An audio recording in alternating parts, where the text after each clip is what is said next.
Bom dia.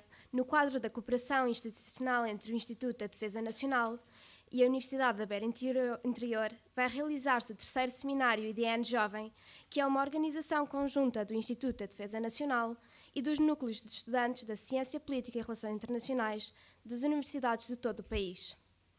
As apresentações dos estudantes são frutos dos papers que, num sistema de call for papers, após a sugestão a um júri de seleção, foram considerados para a apresentação. Relembramos que cada estudante terá um máximo de 10 minutos para efetuar a respectiva apresentação, que posteriormente será comentada por um convidado especialista na área em questão. Este seminário vai decorrer nos próximos 2 dias e está dividido, neste primeiro dia, em 2 painéis e amanhã em 3 painéis, como poderão verificar no programa distribuído. Este evento contará ainda com a intervenção de keynote speakers, sendo que hoje teremos a senhora professora doutora Ana Santos Pinto, que abordará o tema União Europeia e fluxos migratórios, entre a narrativa humanitária e a resposta securitária. Enquanto amanhã teremos o senhor vice-almirante António Gameiro Marques e o professor doutor Pedro Veiga, que abordarão o tema Os desafios do ciberespaço. Vai usar a palavra o diretor do Instituto da Defesa Nacional, Major-General Vítor Viana.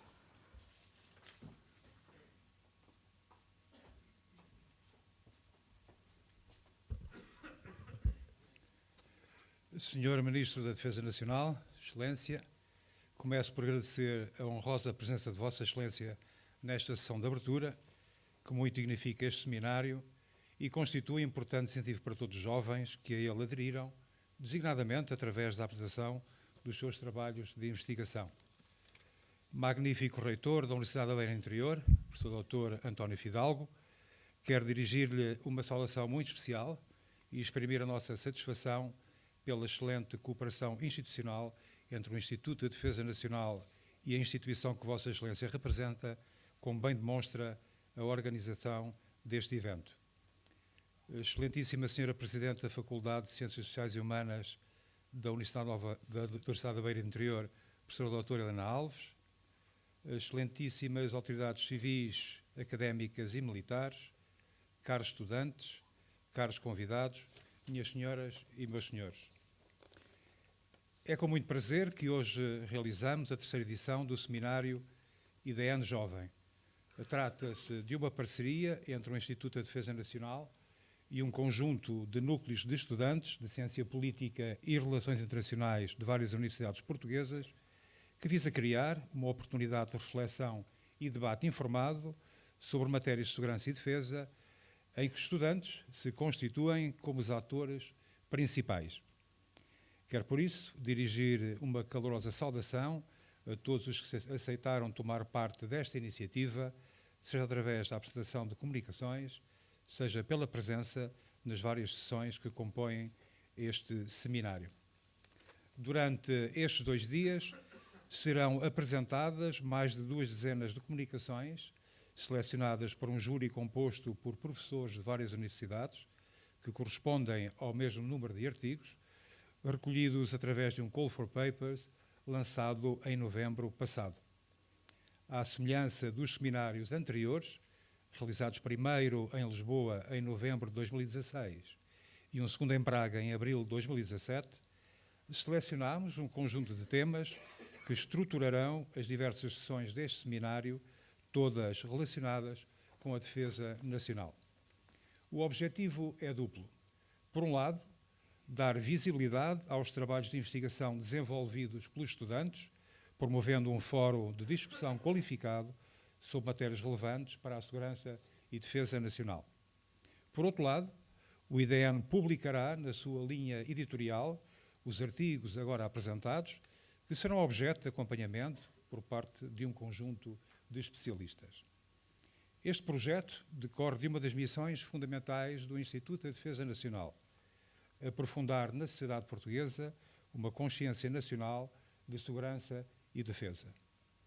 As gerações mais jovens constituem-se como pilares do futuro da sociedade nacional. É preciso, por isso, ouvi-los, dar-lhes palco e a oportunidade de poder publicar as suas ideias. Da juventude deve resultar inovação. É preciso ousar, ser criativo e valorizar as ideias dos jovens, conhecer as suas percepções e sermos desafiados pela inquietação intelectual das novas gerações. O Instituto da Defesa Nacional é uma instituição independente e plural que se constitui como um centro de produção e divulgação de pensamento estratégico e uma plataforma de encontro com a sociedade portuguesa para a promoção de uma consciência pública e informada sobre a defesa nacional. Esta identidade do IDN pressupõe que a reflexão não deva ficar confinada ao monopólio exclusivo dos especialistas, naturalmente sempre essenciais. Deve incluir um leque alargado de representantes dos setores mais dinâmicos da sociedade portuguesa, nas mais variadas áreas do saber, por forma a debater abertamente, cruzando experiências e discursos diferentes e ligando múltiplos centros de produção de conhecimento. Entre estes setores mais dinâmicos estão, certamente, as gerações mais jovens. É por esta razão que fazemos questão de levar o Instituto da Defesa Nacional aos estudantes do ensino superior, seja através da realização de atividades em parceria com diversas universidades portuguesas, de caráter pedagógico e que contem com a participação ativa dos alunos, seja através de seminários como o que hoje realizamos, onde os estudantes ocupam lugar de destaque. Todas estas iniciativas inscrevem-se num objetivo mais vasto de promoção de uma cultura de segurança e defesa, a qual não pode prescindir da articulação com o sistema de ensino, desde o pré-escolar, básico e secundário ao superior. Desenvolvemos este trabalho em diversas dimensões, desde os cursos de segurança e defesa para jovens, até às simulações do Conselho Superior de Defesa Nacional, passando pela inserção do sistema de ensino nacional, pré-escolar, básico e secundário, no âmbito da educação para a cidadania, de uma formação estruturada relativa às matérias de segurança, defesa e paz. O seminário IDN Jovem, que hoje realizamos, constitui mais um contributo para este objetivo. A vossa participação ativa é, por isso, imprescindível. Finalmente, gostaria de dirigir um agradecimento muito especial aos oradores convidados. A professora doutora Ana Santos Pinto, que nos falará sobre a União Europeia e os fluxos migratórios, entre a narrativa humanitária e a resposta securitária, e o professor Dr. Pedro Veiga e o almirante Gamer Marcos, que nos falarão sobre os desafios do ciberespaço. Aos três, o nosso agradecimento pela pronta disponibilidade com que aceitaram proferir as conferências de abertura destes 2 dias de seminário, que acrescentarão uma inegável mais-valia aos trabalhos a desenvolver. Uma palavra de reconhecimento, igualmente, a todos os comentadores e moderadores das múltiplas sessões de trabalho. Professor Dr. Bruno Ferreira Costa, professora doutora Liliana Reis Ferreira, professor Dr. Samuel de Paiva Pires, professor Dr. António Marques, professor Dr. Donizete Rodrigues e professora doutora Maria João Simões, que certamente terão uma tarefa desafiante e estimulante na promoção do debate. Reitero os agradecimentos à Universidade da Beira Interior, nossa estimada parceira nesta iniciativa e que nos acolhe ao longo destes 2 dias. Desde a primeira hora sentimos a adesão e o grande espírito de empenhamento manifestado na concretização deste seminário e que continuou patente ao longo de todas as fases de planeamento. Sem esta cooperação empenhada, não teria sido possível realizar este evento. Concluo renovando os nossos agradecimentos pela vossa presença e participação, desejando a todos votos de um bom trabalho. Muito obrigado.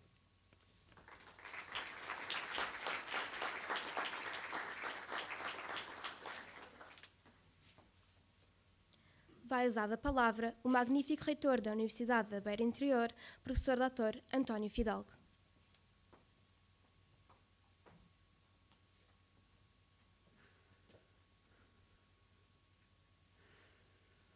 Sr. Ministro da Defesa Nacional, Excelência, Sr. representante, Sr. Vereador e representante do Presidente da Câmara Municipal da Covilhã, Sr. Vereador Jorge Gomes,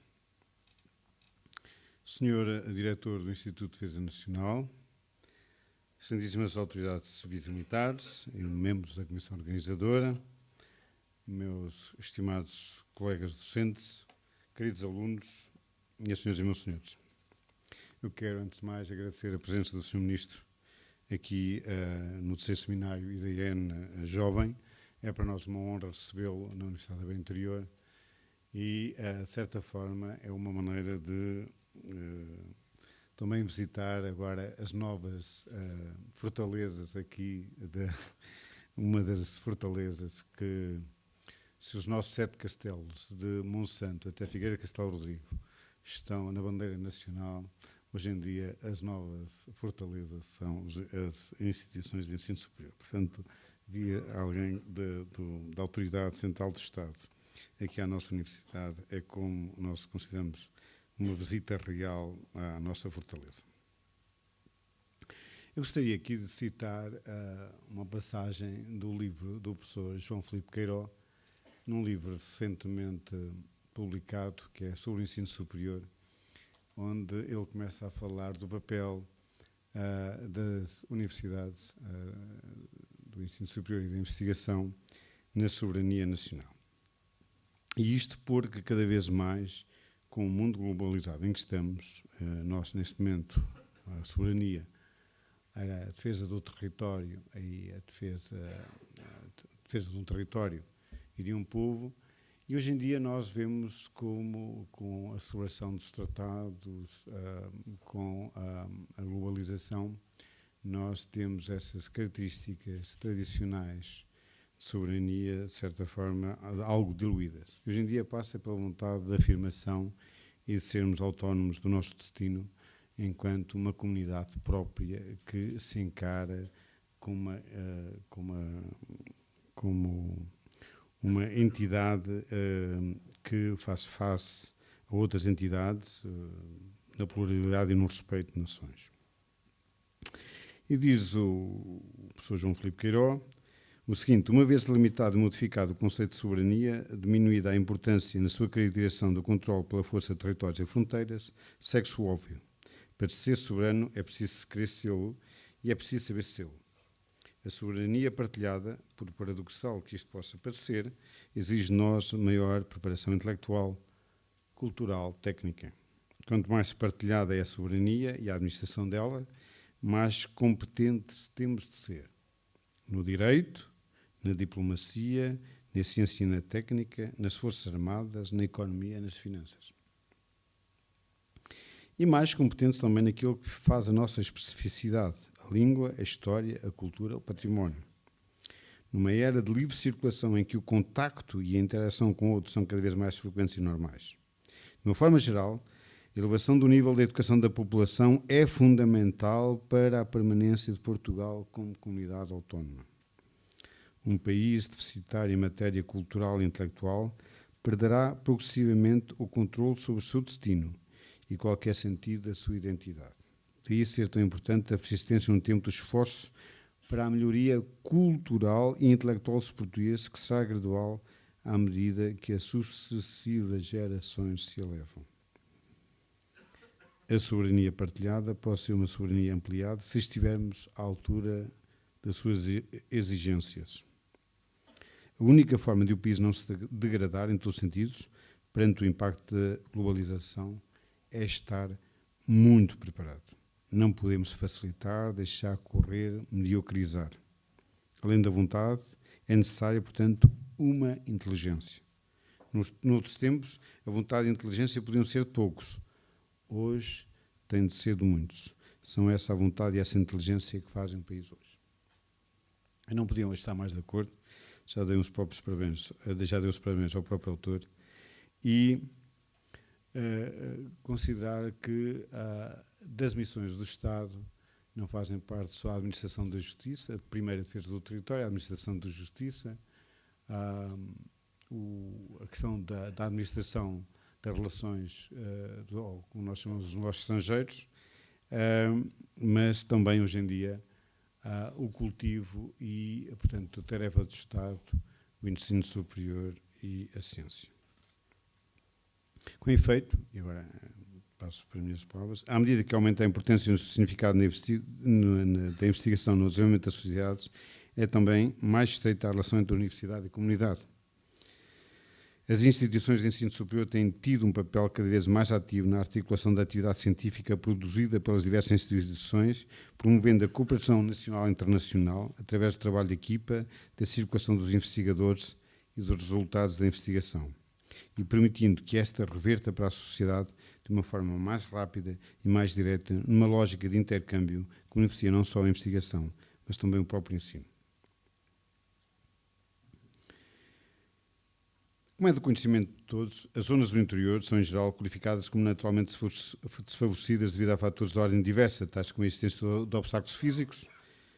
Aqui não é tantos obstáculos físicos, aqui é mais a questão de obstáculos financeiros, que é o pagamento da A23.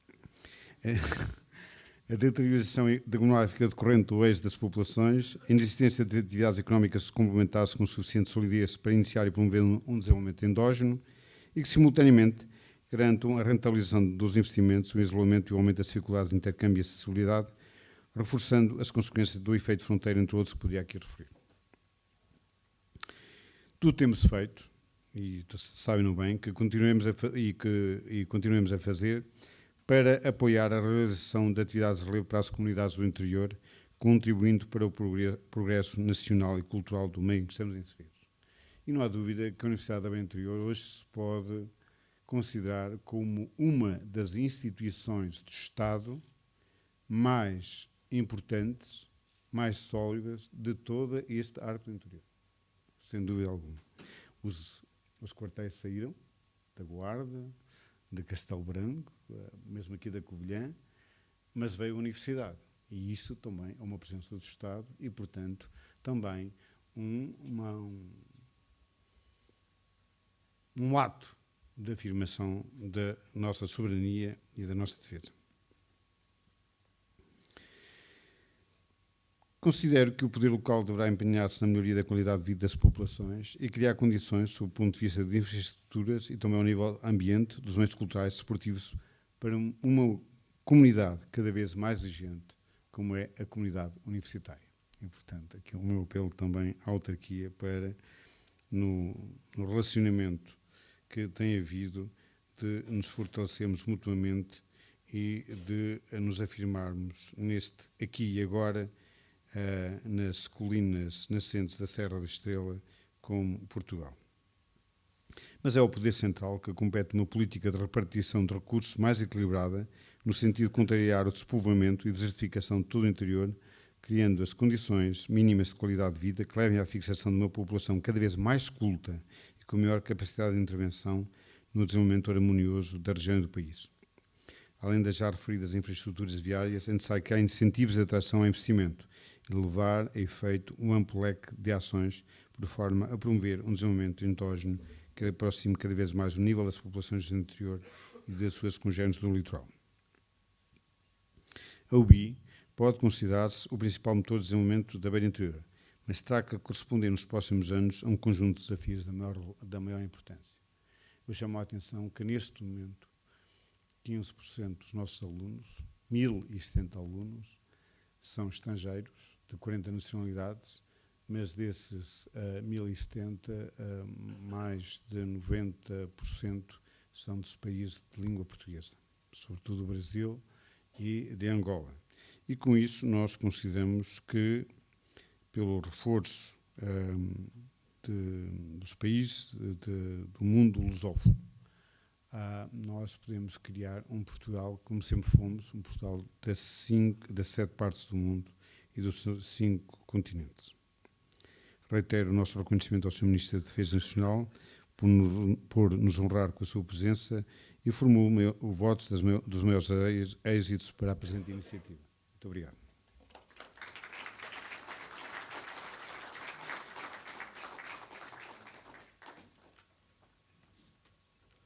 Sua Excelência, o Ministro da Defesa Nacional, Professor Dr. José Alberto de Azeredo Lopes, vai proferir uma alocução.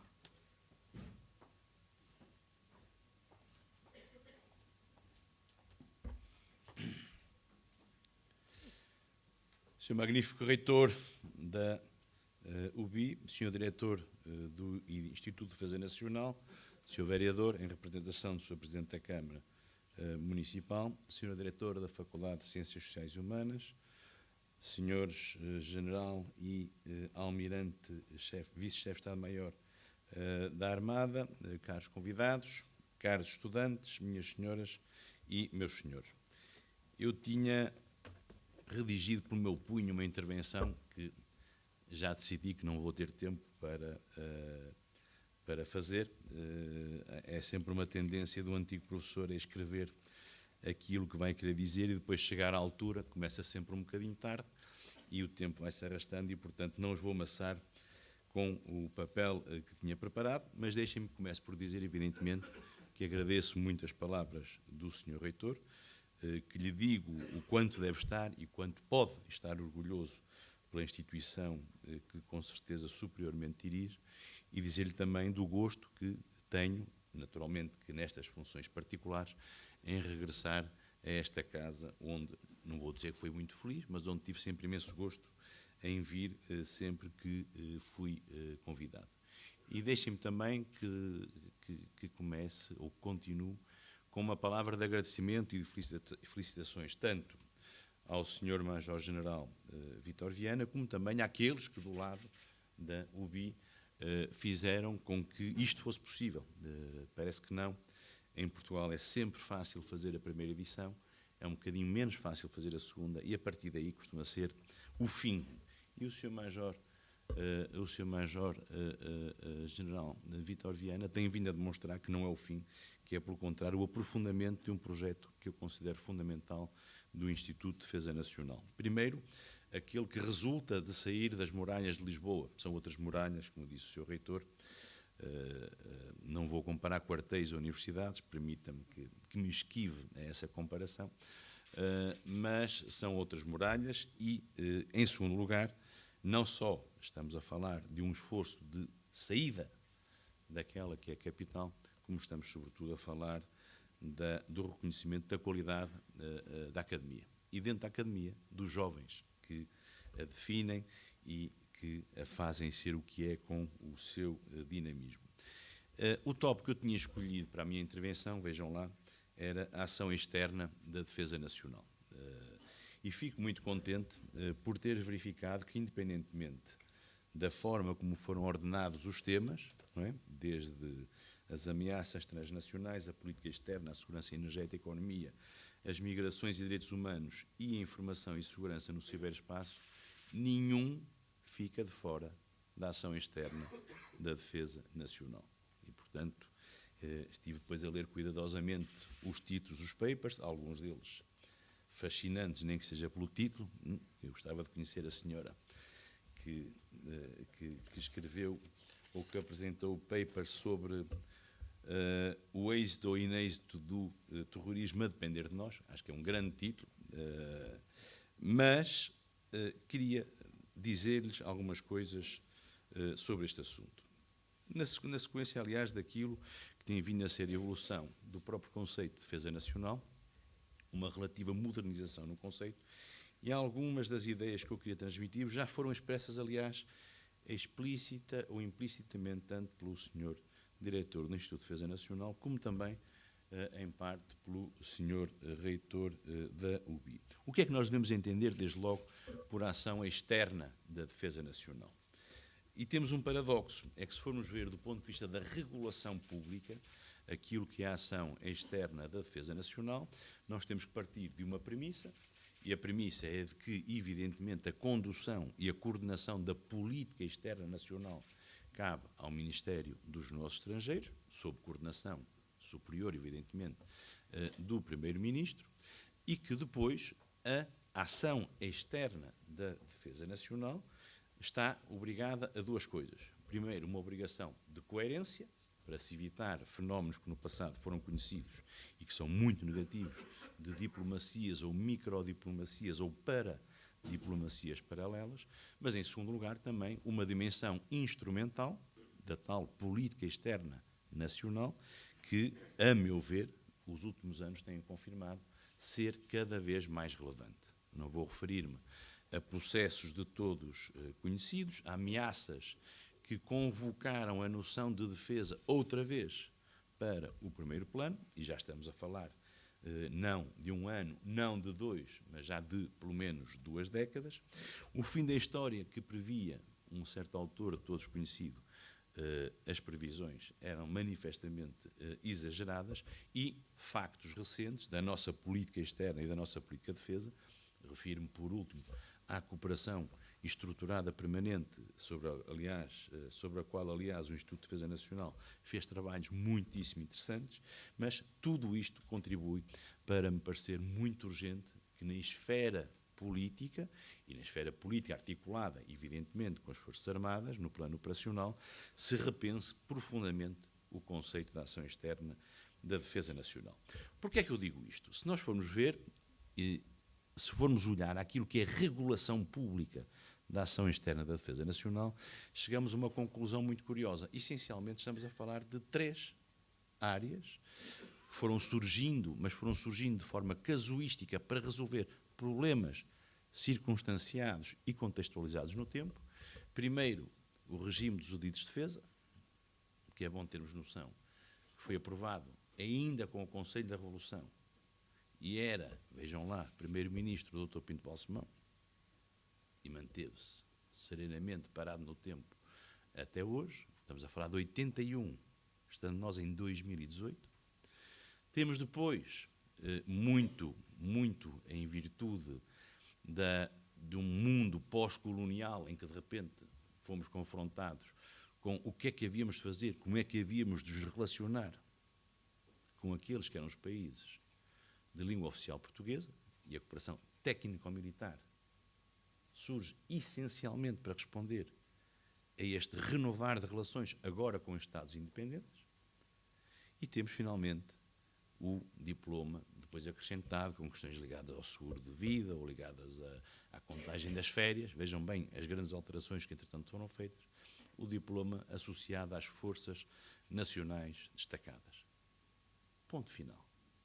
Ou seja, nós não temos nenhum instrumento minimamente articulado que, mais de 20 anos depois, seja capaz de responder a 2, 3 perguntas muito básicas. Primeiro, mesmo em relação a estes regimes jurídicos, está tudo tranquilamente vigente ou há coisas que manifestamente têm que ser modificadas? Não sou, acreditem, nenhum compulsivo legislador. Sou, aliás, profundamente avarento quanto a alterações legislativas, convivo bem com o que os meus antecessores fizeram. Acho que não tenciono deixar uma marca, uma pegada ecológica forte no Diário da República, acreditem, mas aqui acho que vai ser necessário termos uma intervenção. E bastava, aliás, para percebermos isso, ver os temas que aqui são propostos. Os temas que aqui são propostos não estão integrados em nenhuma norma, em nenhum conceito que lhes dê sentido, que os integre e que os faça serem perceptíveis, desde logo, não só pela academia, mas aqueles que normalmente nos esquecemos, os cidadãos. Se um cidadão não percebe, o cidadão com conhecimento básico das coisas, o cidadão normal, o bom pai de família, como antes dizia, agora vamos dizer o bom parente de família, para não haver aqui incómodo de ninguém. Se assim é, se eu não sou capaz de explicar, com base no direito e na prática vigente, o que é a ação externa de defesa nacional, então temos um problema.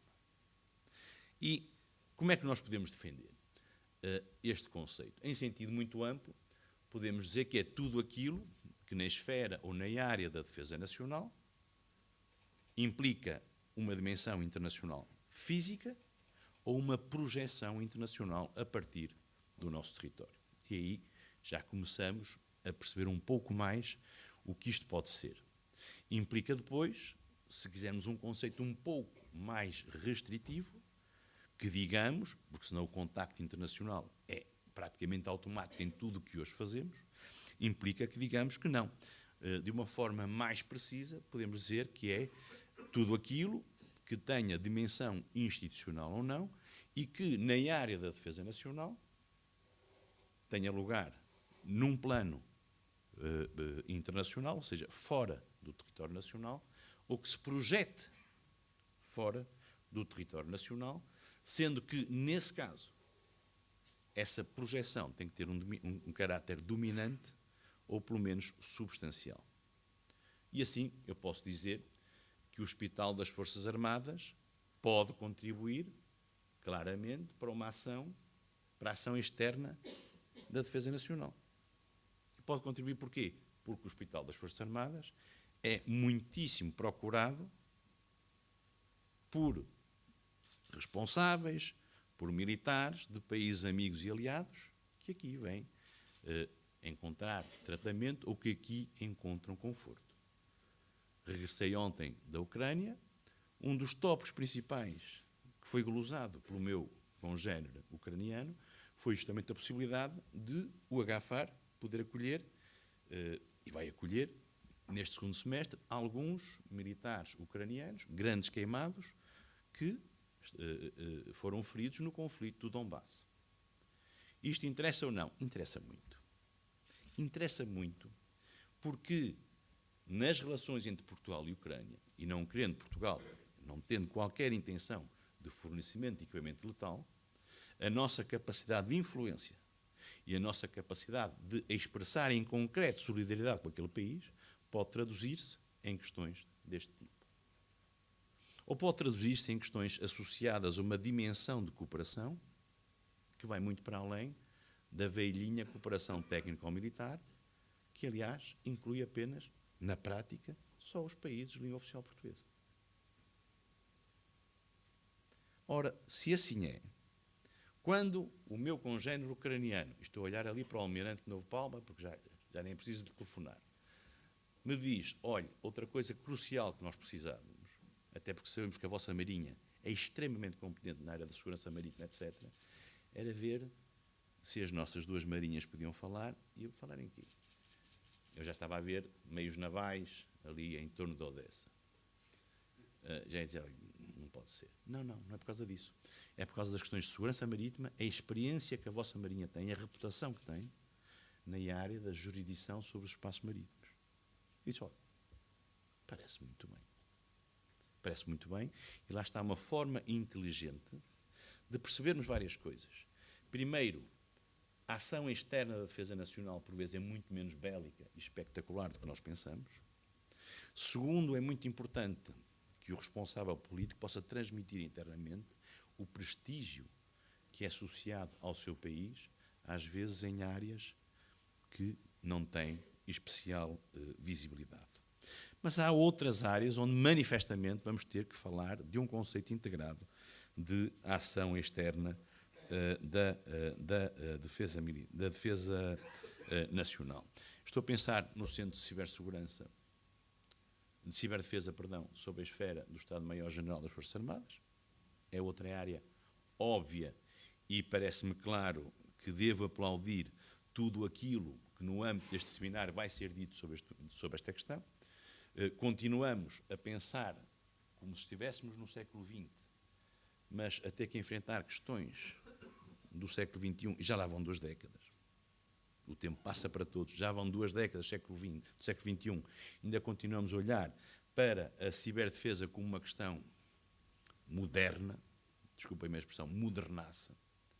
E esquecemos, por exemplo, que o IDN já apresentou um documento, a meu ver, muito importante, sobre uma estratégia nacional para a ciberdefesa.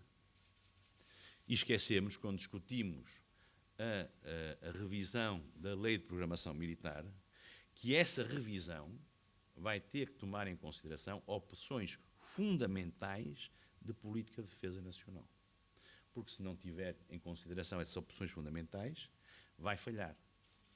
E, portanto, se eu disser a revisão da Lei de Programação Militar, que é um processo aparentemente esotérico, do ponto de vista administrativo aborrecidíssimo.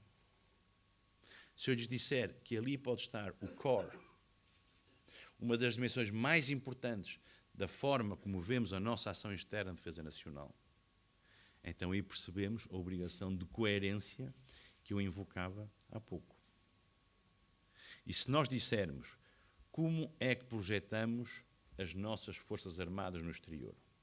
E eu respondo-lhes, posso-lhes dizer como é que é, ou posso-lhes dizer como é que a lei diz que é, porque as duas não batem certo. A lei diz, eu não estou a criticar leis, eu estou a falar de leis que têm todas mais de 20 anos. Aliás, devo dizer, qualquer uma delas, de mais do que razoável qualidade técnica. Portanto, não está aqui nenhuma crítica substantiva ou formal em instrumentos legislativos, está uma reflexão sobre o passar do tempo. As Forças Nacionais Destacadas são construídas como conceito, essencialmente a partir do momento em que, resolvida a questão colonial, e esperamos, grosso modo, pelos anos 90, para sermos confrontados com missões internacionais.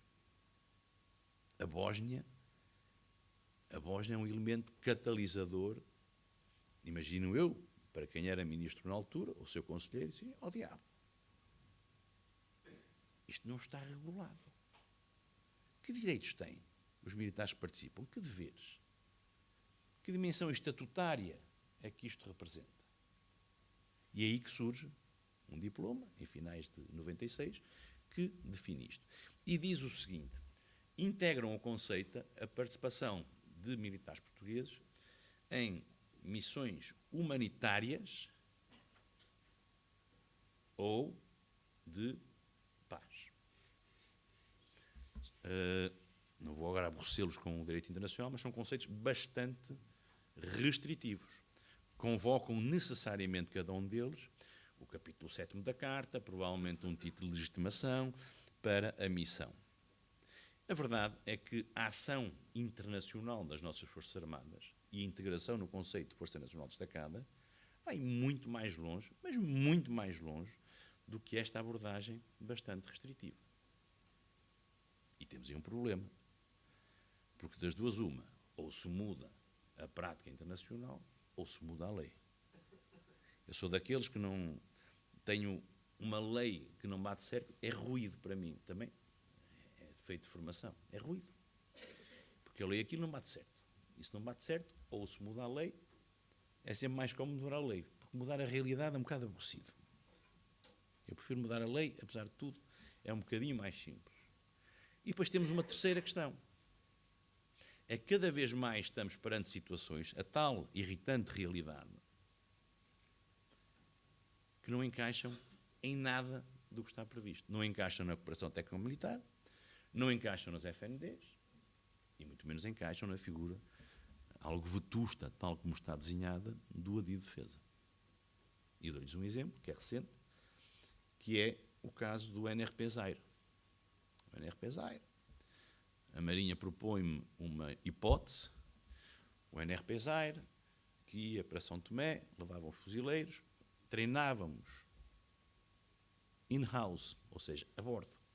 Passado um determinado tempo, os fuzileiros são tomenses, capacitação, no fundo, da Guarda Costeira são tomense, da capacidade de exercer funções de soberania básicas, que é, se tem mar, é poderem lá ir, se necessário, com meios navais, de preferência, não é? Porque a nado é um bocado mais difícil, e fazerem aplicar as normas, nem que seja de direito internacional.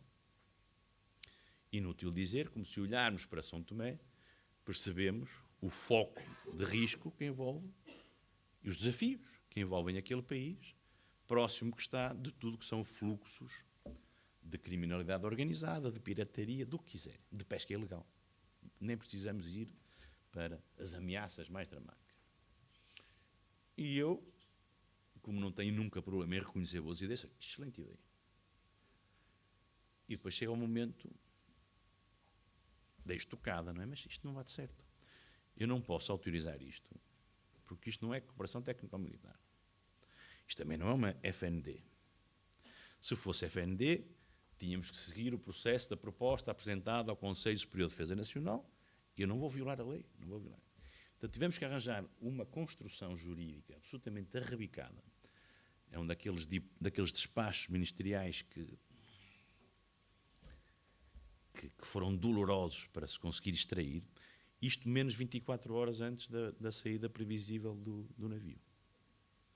Porque eu dou-lhes a minha garantia, o navio não saía enquanto eu não estivesse minimamente confortável com a qualificação que fosse feita.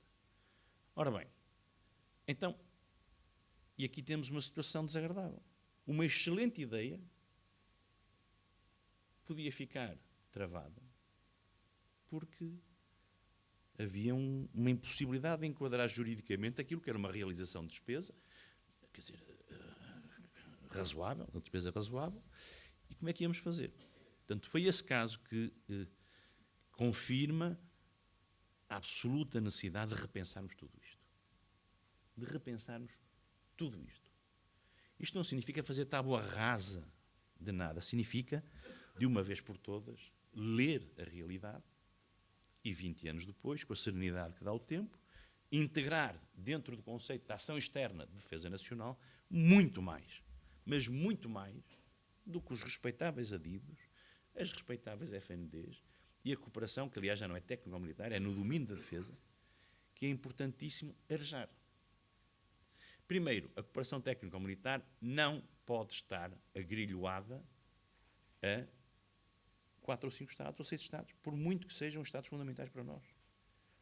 Isto não é desvalorizar os países africanos ou os países de língua portuguesa em geral, porque é evidente que vamos até intensificar relações com eles, é abrirmos-nos a outras formas, com outros países, de cooperação no domínio da defesa. E dou-lhes mais um exemplo. Eu defendo há muito tempo que a cooperação, qualquer que seja, tem que ser bilateral no seu sentido mais estrito e não apenas no seu sentido formal. Isto significa que a cooperação no domínio da defesa tem que ser vantajosa para ambas as partes. Porque se for vantajosa só para uma parte, não é cooperação, é outra coisa qualquer. Podemos depois discutir o termo, mas não é cooperação. E, em segundo lugar, eu considero que no tal mundo de autonomias e dependências de que falava o Sr. Reitor, a concorrência entre Estados que cooperam é absolutamente negativa. É diluidora das relações internacionais, é paroquial e é, sobretudo, pouco eficiente do ponto de vista da alocação de recursos. Não vejo razão para Portugal estar a disputar o amor ou os favores do país A ou do país B em concorrência com 2 outros países, em que cada um faz um leilão a ver quem é que dá mais. Mas já vejo muita vantagem em essa relação de cooperação envolver, por exemplo, um padrão triangular. Não vou aqui falar em ménage à trois, Sr. General, esteja descansado. O que eu vou dizer é que, numa relação deste tipo, numa relação plural, pode cada Estado aportar a essa relação vantagens que lhe são próprias. E dou-lhes um exemplo, porque não gosto de falar em abstrato. Portugal está a concluir as negociações para um acordo desta natureza que envolva Portugal, obviamente, Cabo Verde e Luxemburgo. Luxemburgo. Sim, Luxemburgo. Mas porquê Luxemburgo? Porque Luxemburgo, não sei se sabem, mas nas suas Forças Armadas tem 15% de portugueses. E também devem saber que Luxemburgo tem bastante dinheiro. Tem muito dinheiro. Ora bem, nós temos muita competência. Cabo Verde tem as vantagens de uma posição geoestratégica muito importante para Portugal. O Luxemburgo tem dinheiro e tem muitos portugueses. Pronto. E, portanto, o Luxemburgo vai financiar projetos. Nós, se possível, integraremos militares luxemburgueses nas nossas missões marítimas. Todos nos qualificamos. Cabo Verde também beneficia. E temos uma relação triangular. E não cai, suponho eu, o Carmo e a Trindade.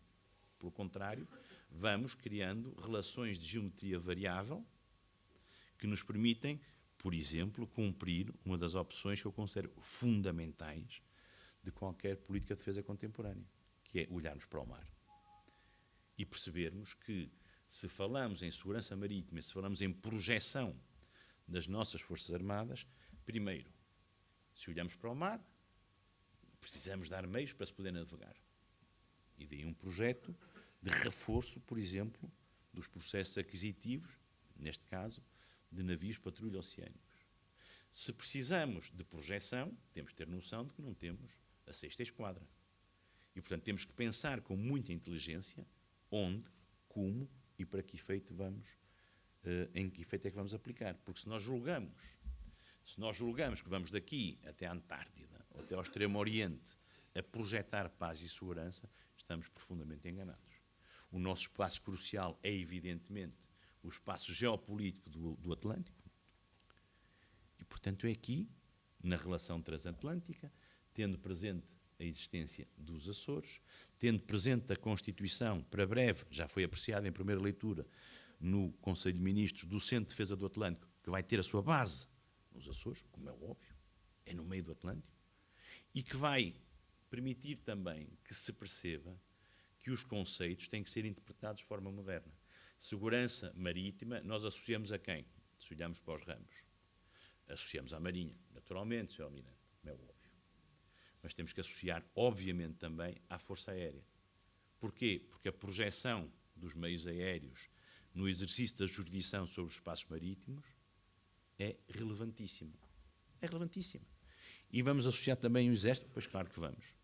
Pois claro que vamos, mas não é por uma questão de paridade ou de equidade, que eu, aliás, detesto aquela ideia de casulos iguais para todos.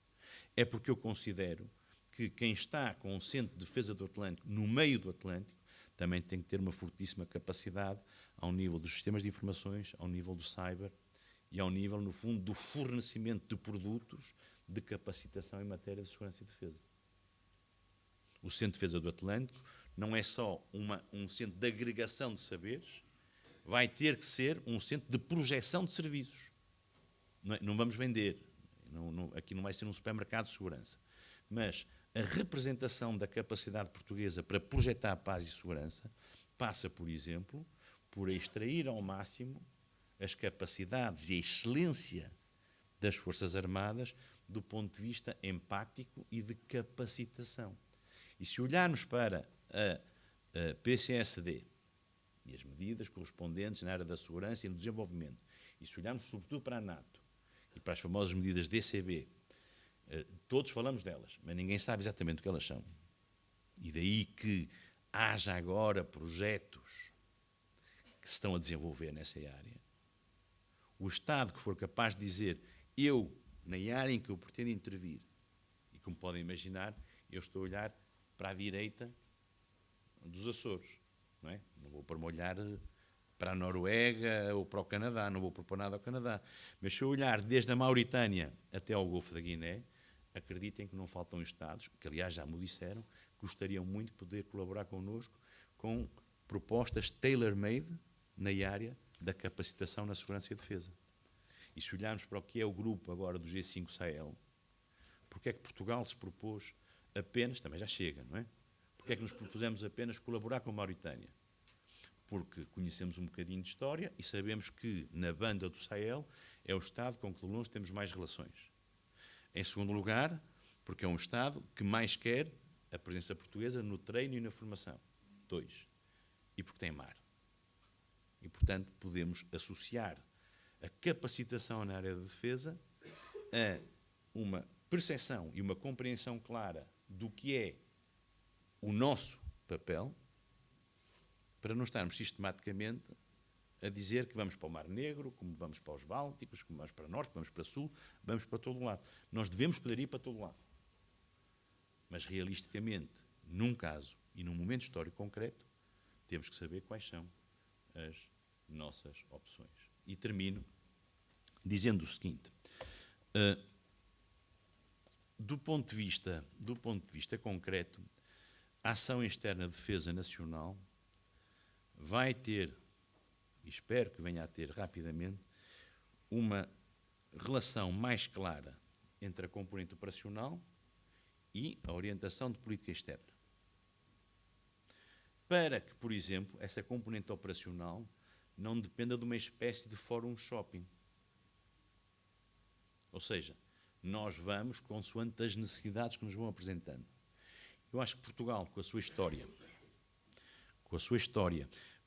com a sua dimensão empática, o soft power português, mesmo em relação ao hard power que pode exercer, é gigantesco. Não sei se têm noção disso, mas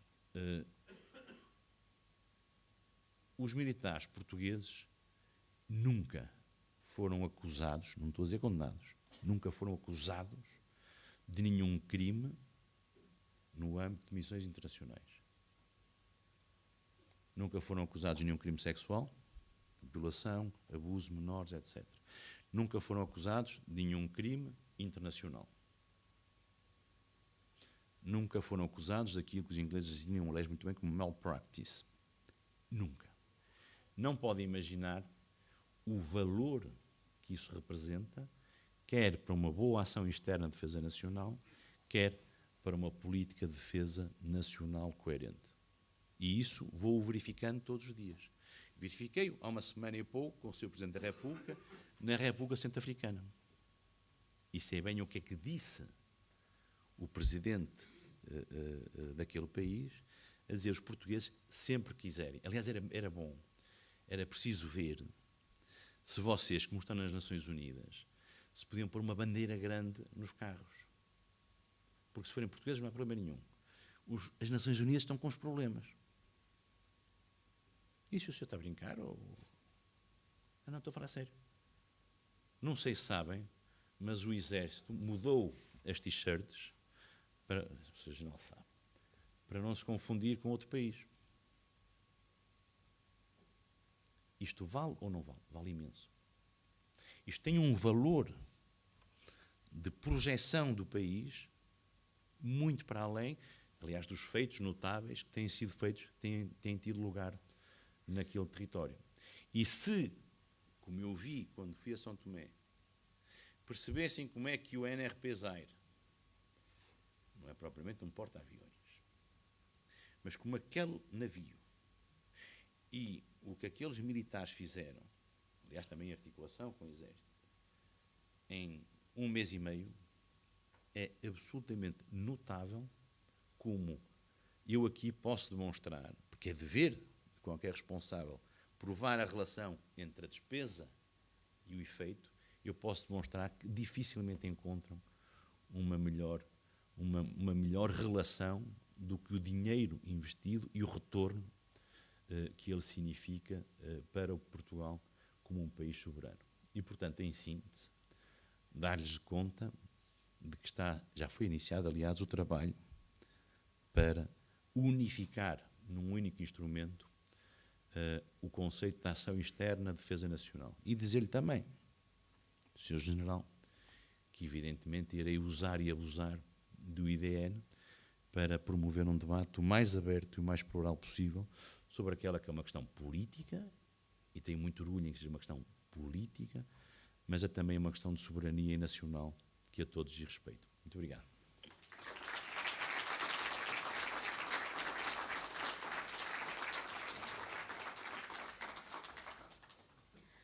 Está concluída a sessão de abertura, pelo que faremos um intervalo de 10 minutos, após o qual teremos a apresentação da Sra. Professora Doutora Ana Santos Pinto, que abordará o tema União Europeia e fluxos migratórios, entre a narrativa humanitária e a resposta securitária. Iniciaremos a sessão às 11h30.